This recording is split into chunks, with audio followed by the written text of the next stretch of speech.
qui m'intéresse depuis toujours, c'est révéler les talents, les mettre en lumière.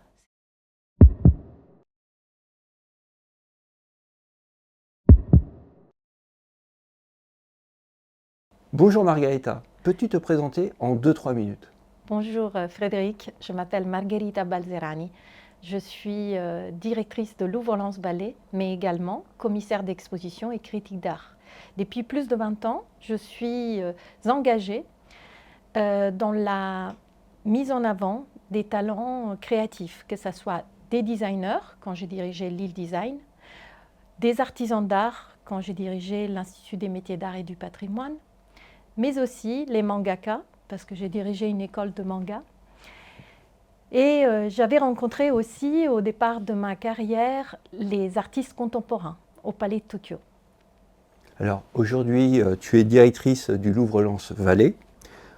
C'est quoi ta boussole intérieure entre art, design, artisanat, culture et territoire?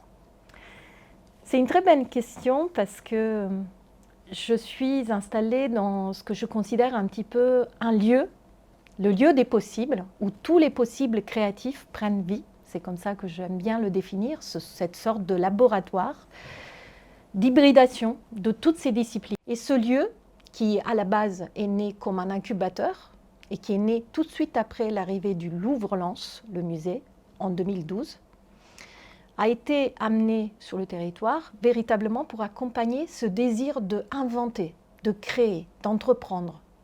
Et aujourd'hui, je suis très heureuse parce que ce lieu réunit tous ces possibles créatifs. Donc n'importe quelle personne peut venir à Louvre-Lens Vallée et trouver un lieu pour être accompagnée dans la mise en œuvre de son idée. Alors quand tu parles d'être accompagné, concrètement, qu'est-ce que c'est qu'accompagner? Nous accompagnons surtout des entrepreneurs culturels, donc qui sont destinés à un secteur qui est celui de la filière des industries créatives et culturelles. Donc les musées, les acteurs de la culture, pendant le Covid, ils ont dû réinventer leurs process, leurs méthodes et surtout leurs usages, les usages des publics.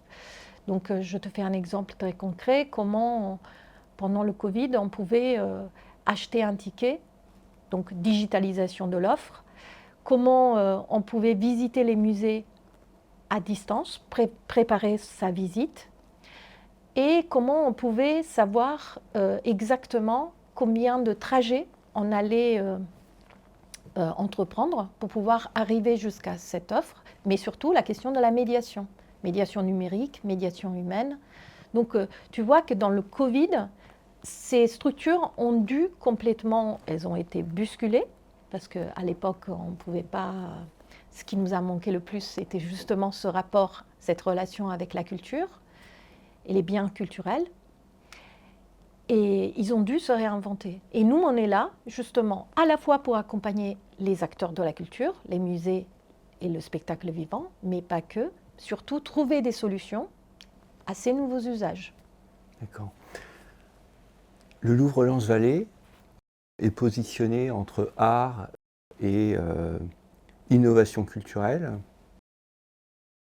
Comment vous mettez en tension les projets? Est-ce qu'ils doivent répondre à un usage ou est-ce qu'il doit y avoir des détournements, hein, comme on peut le voir dans le monde de l'art, qui remettent en question peut-être les usages?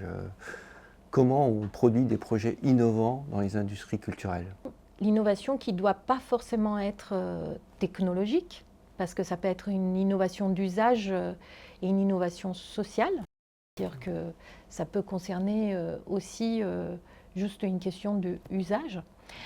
Comment il se place dans l'univers de l'innovation?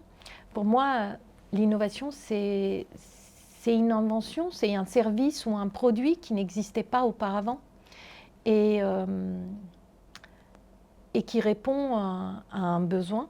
Et là, rentre un process qui est très important pour nous, la question du design. Parce qu'au moment où on accompagne un projet, que ce soit innovant, si on ne se questionne pas véritablement sur les usages qui vont être, on observe les usages qui évoluent, le produit il n'est pas bon.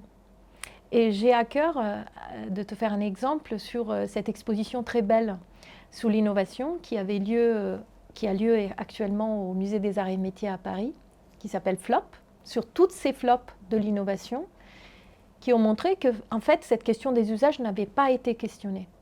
Et nous avons aujourd'hui à cœur, et c'est ça notre singularité, questionner les usages et avoir l'application du design, du début, de l'idéation, jusqu'au moment où le produit ou le service, la création de cette entreprise, va être mise en relation avec des clients.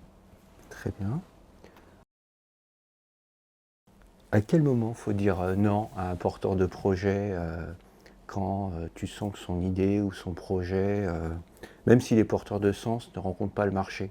On parle d'usage, on parle de problématiques en termes d'innovation, mais des fois il y a des projets où il faut savoir dire non. D'abord, quand les porteurs de projets et les porteuses de projets toquent à la porte de l'Ouvre-Lance-Balai, ce n'est pas moi-même qui décide de la suite qui va être donnée. C'est un jury d'experts qui viennent de différents domaines et qui connaît très bien ces filières.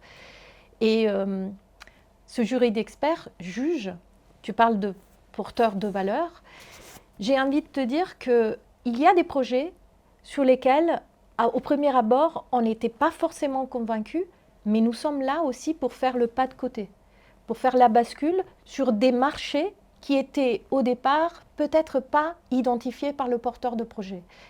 J'ai à cœur à dire que ce pas de côté est aussi le rôle d'un incubateur d'identifier le sens de ce projet, de cette invention, de cette idéation, et de la mener à bout. Qu'est-ce qu'une marque comme le Louvre-Lens-Vallée apporte concrètement aux porteurs de projet? Louvre-Lens-Balai est effectivement une session de marque du Louvre-Lens. Et ça apporte beaucoup. Déjà, ça apporte pour nous une crédibilité et une visibilité nationale et voire internationale, quelque chose qu'on n'a pas encore exploré. Pour les porteurs de projets, c'est vraiment la reconnaissance de cette question entreprendre à la culture. Mais aussi, ça peut nous desservir. Parce que, pour quelle raison? Parce que les porteurs de projets qui postulent chez nous pensent qu'une mise en relation avec le Louvre-Lens est quelque chose d'automatique. Alors, ce n'est pas le cas. Pour quelle raison? Parce qu'en fait, nous ne sommes pas dépendants du Louvre-Lens. Nous sommes une session de marque du Louvre-Lens, mais on ne travaille pas qu'avec le Louvre-Lens. Une dernière phrase pour conclure cet échange.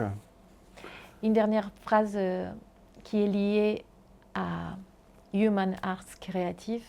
Je pense que depuis le départ, ce qui m'intéresse vraiment, c'est révéler des talents, les mettre en lumière. Et aujourd'hui, diriger un lieu comme Louvre-Lens-Balai est peut-être la plus belle réussite parce que tous les domaines de la création y sont réunis et surtout les humains sont très très créatifs. Merci. Merci à toi.